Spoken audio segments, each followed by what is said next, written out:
Present by माँ Lakshmi music Rampura बाजार।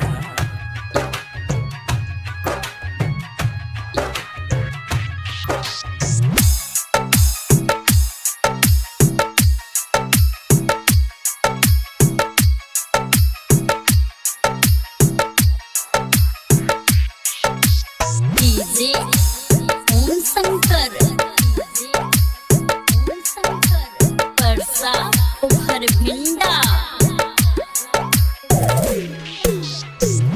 एही लगन में जेबऊ हम ससुराल रे, एही लगन में जेबऊ हम ससुराल रे।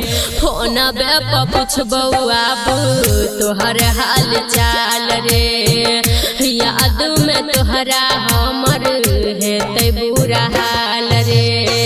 खाई छेल बरबर क्रिया तोर देलिया जगे, खाई छेल बरबर क्रिया तोर देलिया जगे।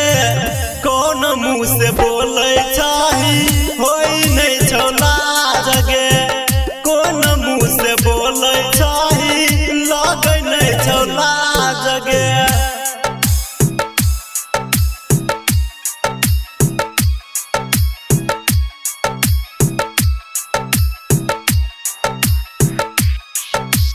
डीजे ओम शंकर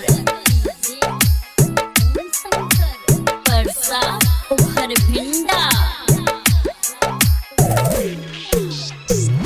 माई बाबू के आगे भेलियो मजबूर रे, भले जेबो ससुरा तोहरा करबो नहीं दूर रे।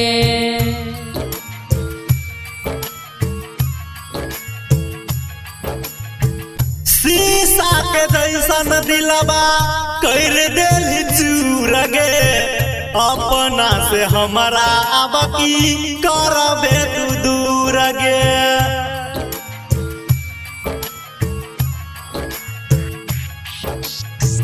तोहरे से हमर छियै नहिया लागल रे, तोहरे से हमर छियै नहिया लागल रे।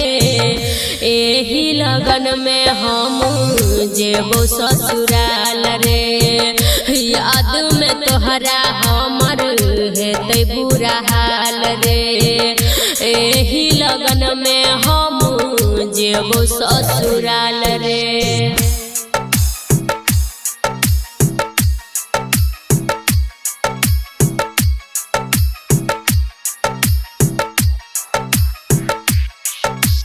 डीजे ओम शंकर परसा उभर भिंडा।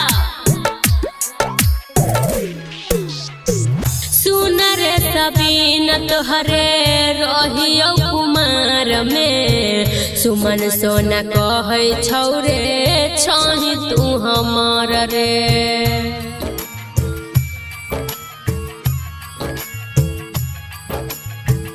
पर अंकुश के तू छोरी कग जाई छे, बोल हमर जान किया बात नहीं बुझै छे।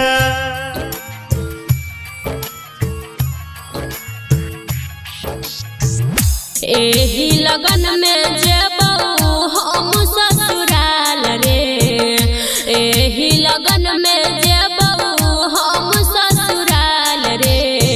फोन बे पूछबऊ आबू तोहर हाल चाल रे, याद में तोहरा हमर हेतै बुरा हाल रे। फोन बे पूछबऊ आबू तोहर हाल चाल रे।